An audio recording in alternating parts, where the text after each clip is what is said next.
प्रताप ने अपना मस्तक अकबर के आगे नहीं झुकाया। प्रताप मुगलों से लोहा लेने की तैयारी में जी जान से जुट गए। 18 जून 1576 की सुबह हल्दी घाटी और खमनोर के मध्य एक मैदान में ऐतिहासिक युद्ध हुआ। महाराणा प्रताप की सेना गोगुंदा से हल्दी घाटी पहुंची, जबकि सेनापति मानसिंह के नेतृत्व में मुगल सेना ने हल्दी घाटी के ठीक नीचे मैदान में अपना मोर्चा जमाया। मुगल सेना के हरावल दस्ते द्वारा घाटी में घुसपैठ करने के प्रयास की प्रतिक्रिया स्वरूप महाराणा प्रताप की सेना मुगलों पर टूट पड़ी। प्रताप के हरावल सैन्य दलों का नेतृत्व पठान हाकिम हासूर कर रहे थे। भीरू राणा, जो राणा पुंजा के नाम से भी जाने जाते हैं, उनके नेतृत्व में भील आदिवासियों ने गोरिल्ला पद्धति से युद्ध करते हुए मुगलों के छक्के उड़ा दिए। देखते ही देखते शाही सेना में खलबली मच गई। रक्त तलाई, घोड़ों की टापों, हाथियों की चंगारों और तलवारों की झनकारों से गूंज उठी। चारों तरफ हाहाकार मच गया। युद्ध का घटनाक्रम अचानक उस समय बदल गया जब प्रताप ने अपने घोड़े चेतक को एड़ लगाकर मानसिंह के हाथी पर चढ़ा दिया और उस पर भाले से भरपूर वार किया। मानसिंह हौदे में दुबक गया। हाथी से उतरते समय चेतक की एक टांग कट गई। इस स्थिति को भांपकर महाराणा प्रताप के हमशक्ल सेनापति झालामान ने महाराणा प्रताप से आज्ञा लेकर उनका राजमुकुट धारण किया। मुगल सेना झालामान को महाराणा प्रताप समझकर उन पर टूट पड़ी और झालामान शहीद हो गए।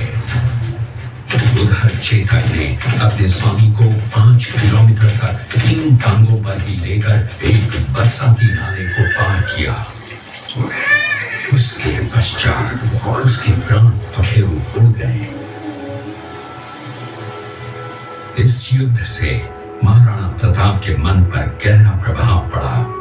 परिणाम स्वरूप उन्होंने मुगलों पर विजय प्राप्त करने तक राजसी ठाट बाट छोड़ने और पत्तों पर भोजन करने का प्रण लिया, जिसे उन्होंने जीवन भर निभाया।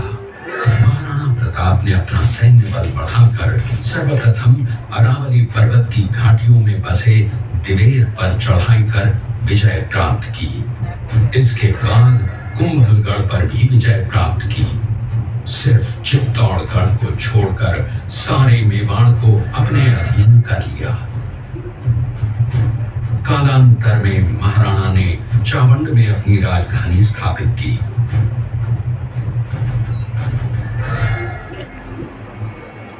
19 जनवरी 1597 को राणा प्रताप ने मात्र 57 वर्ष की आयु में इस संसार से प्रयाण किया।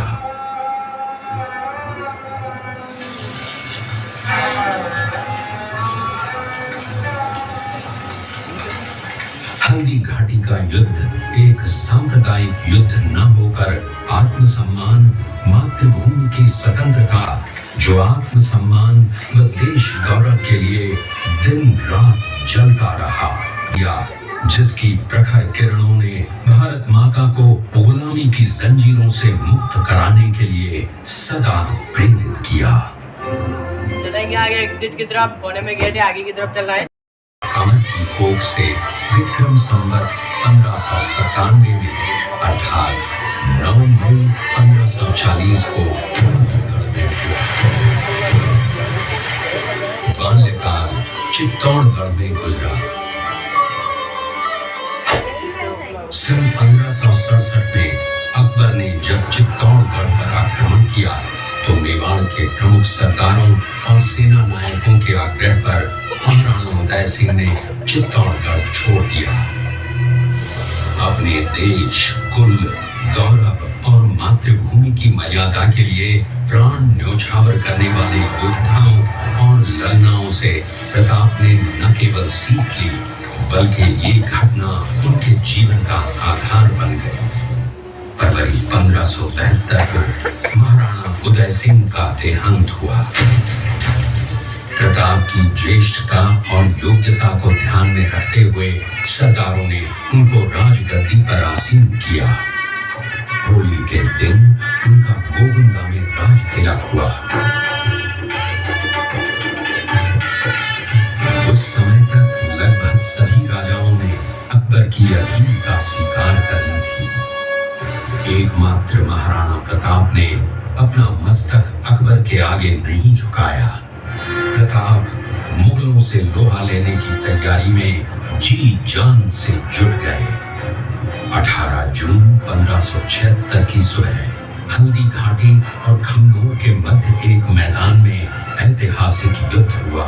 महाराणा प्रताप की सेना गोगुंदा से हल्दी घाटी पहुंची, जबकि सेनापति मानसिंह के नेतृत्व में मुगल सेना ने हल्दी घाटी के ठीक नीचे मैदान में अपना मोर्चा जमाया।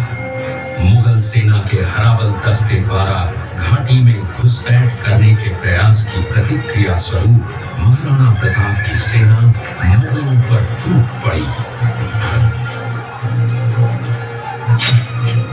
प्रताप के हरावल सैन्य दलों का नेतृत्व पठान हाकिम हासूर कर रहे थे। भीरू राणा, जो राणा पूंजा के नाम से भी जाने जाते हैं, उनके नेतृत्व में भील आदिवासियों ने गोरिल्ला पद्धति से युद्ध करते हुए मुगलों के छक्के उड़ा दिए। देखते ही देखते शाही सेना में खलबली मच गई। रक्त तलाई, घोड़ों की टापों, हाथियों की चंगारों और तलवारों की झनकारों से गूंज उठी। चारों तरफ हाहाकार मच गया।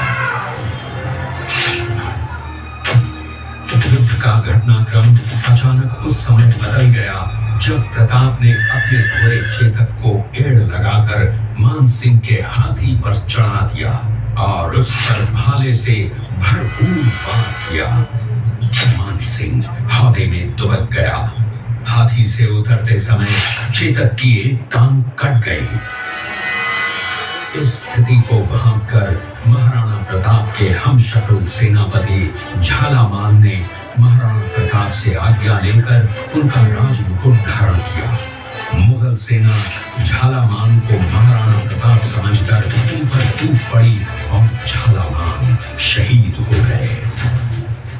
उधर चेतक ने अपने स्वामी को 5 किलोमीटर तक 3 टांगों पर ही लेकर एक बरसाती नाले को पार किया।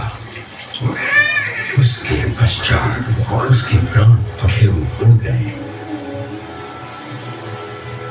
इस युद्ध से महाराणा प्रताप के मन पर गहरा प्रभाव पड़ा।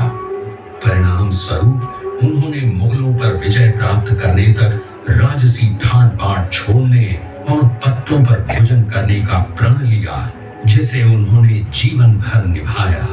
महाराणा प्रताप ने अपना सैन्य बल बढ़ाकर सर्वप्रथम अरावली पर्वत की घाटियों में बसे दिवेर पर चढ़ाई कर विजय प्राप्त की। इसके बाद कुंभलगढ़ पर भी विजय प्राप्त की।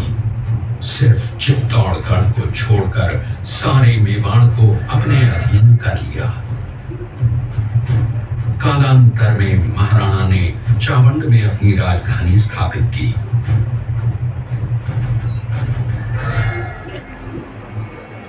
19 जनवरी 1597 को राणा प्रताप ने मात्र 57 वर्ष की आयु में इस संसार से प्रयाण किया।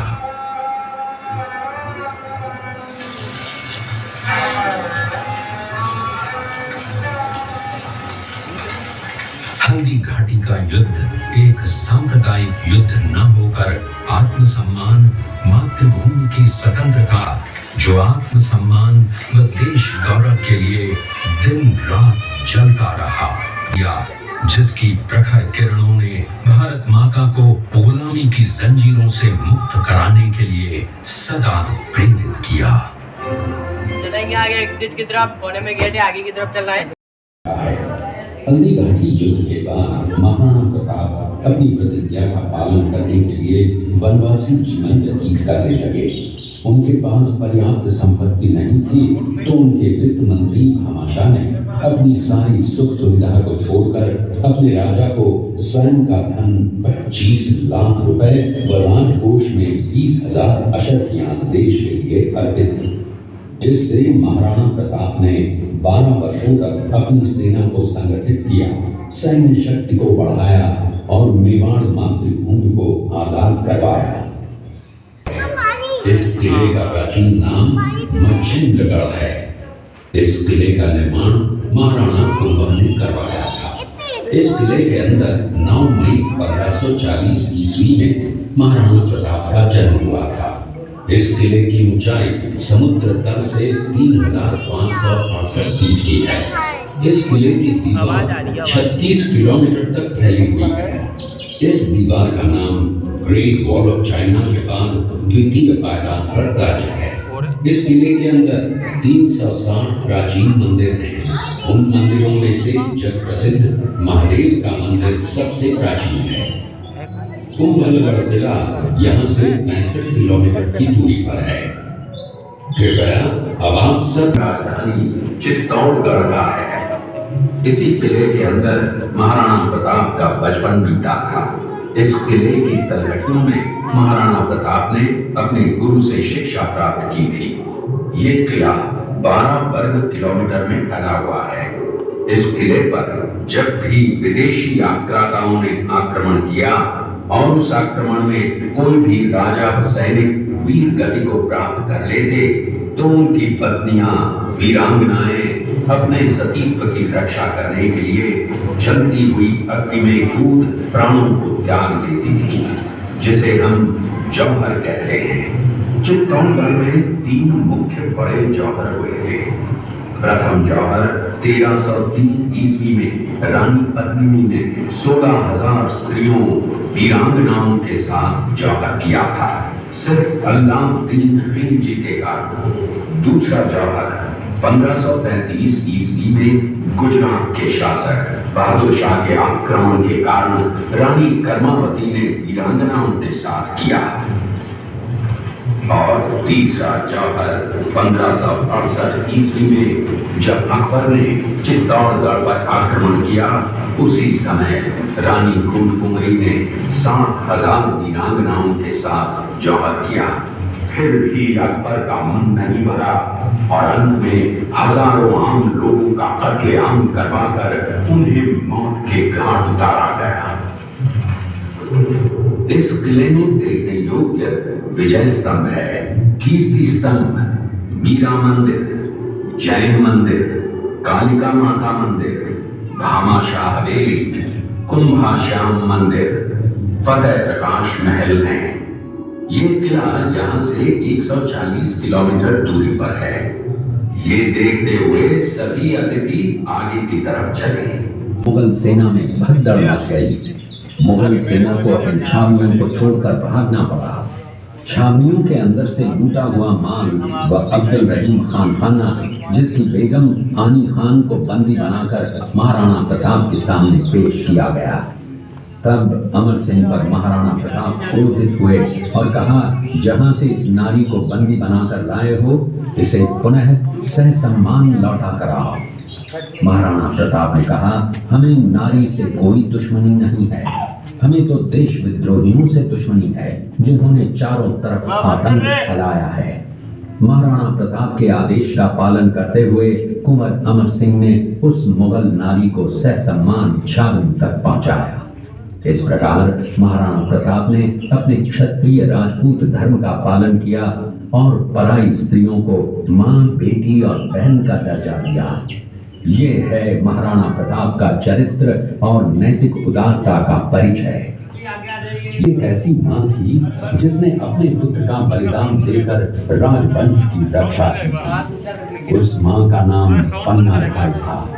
पन्ना धाय जाति से गुर्जर थी। वो एक राजकुमार की धाय मां थी।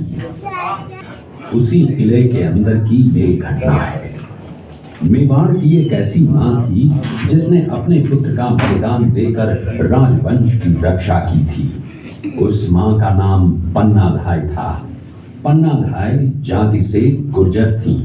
वो एक राजकुमार की धाई मां थी। दूसरी तरफ हाथ में तलवार लिए खड़ा ये बनवीर सिंह एक दासी पुत्र है। ये कुंवर उदय सिंह की हत्या करके मेवाड़ की राजगद्दी प्राप्त करना चाहता था।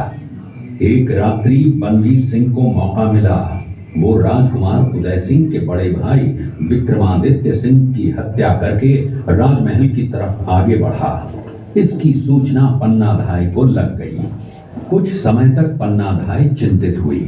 तभी पन्नाधाय ने अपने पुत्र चंदन को राजसी कपड़े पहनाकर पलंग पर सुला दिया और उदय सिंह को एक टोकरी के अंदर छिपाकर पत्तों से ढक के महल के बाहर निकालकर गुप्त रास्ते से कुंभलगढ़ भेज दिया। तलवार लेकर राजकक्ष में आया तो उसने पन्नाधाय से कड़क आवाज में उदय सिंह के लिए पूछा तो पन्नाधाय ने चंदन की तरफ इशारा किया। बनवीर ने चंदन को उदय सिंह समझकर चंदन की हत्या कर दी और ये समझने लगा कि मैंने राजकुमार उदय सिंह को मार दिया। वही राजकुमार बड़े होकर राजा बने और अपने नाम का उदयपुर नगर बसाया जो यहाँ से 40 किलोमीटर दूर है।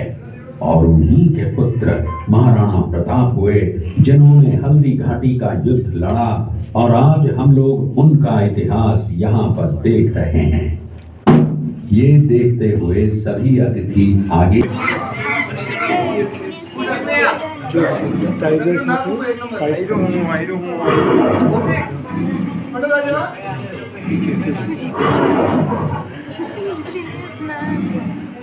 बेटा थोड़ा नीचे आ जाओ ना। ये घटना महाराणा प्रताप की वीरता को दर्शाती है।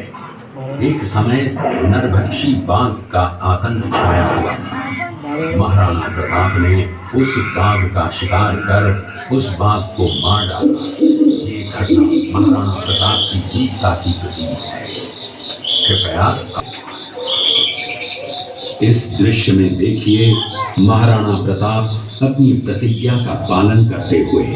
महाराणा प्रताप ने प्रतिज्ञा की थी कि जब तक अपनी मातृभूमि को शत्रुओं से मुक्त नहीं करा लेता तब तक न तो मैं महलों में रहूंगा, न किसी धातु के पात्र में भोजन करूंगा, न किसी गद्दी के बिछौने पर सोऊंगा। पत्ते ही भोजन के पात्र होंगे, जमीन ही बिछौना होगा। इस प्रतिज्ञा का पालन उन्होंने 21 वर्षों तक जंगलों में रहकर किया। इस दृश्य में देखिए महाराणा प्रताप वृक्ष के नीचे बैठकर पत्तों पर खाना खाते हुए। इसी कारण हम आज भी महाराणा प्रताप को श्रद्धा व सम्मान से याद करते हुए देशभक्ति की प्रेरणा प्राप्त करते हैं। ये दृश्य महाराणा प्रताप और सुविख्यात स्वामी भक्त घोड़े चेतक के अंतिम मिलन का है। हल्दी घाटी युद्ध के बाद चेतक घोड़े ने 22 फीट के एक बरसाती नाले को पार किया। ये उसी समय का दृश्य है। पास में खड़े महाराणा प्रताप के छोटे भाई शक्ति सिंह हैं, जो पहले मुगल सेना में थे। बाद में वो महाराणा प्रताप की तरफ आए, माफी मांगी और अपना घोड़ा महाराणा प्रताप को दिया।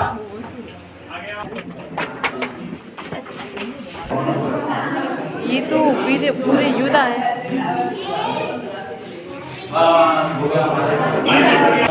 ये योद्धा है पूरे, ये योद्धा है उनके सैनिक मैन।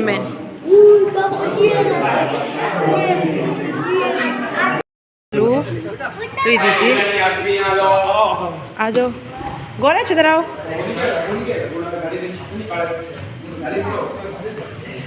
ये देखिए भाई अंदर से, मैं आपको इसका पूरा वो दिखा रही हूँ अंदर से जो भी है इसमें। देखिए हाँ, ये पूरा वो है पहाड़ों का सीन। सही है हाँ, ये देखिए इसमें पूरा है। क्या दिखाओगे? पूरा है इसमें तो हल्दी घाटी युद्ध का विध्वंस हुई।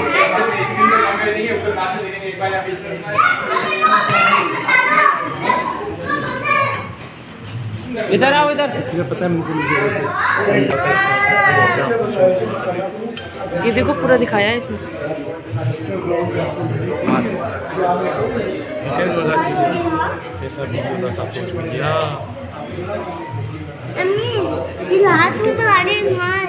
यहाँ मूवी दिखाएंगे हमें, इसलिए बुलाया है।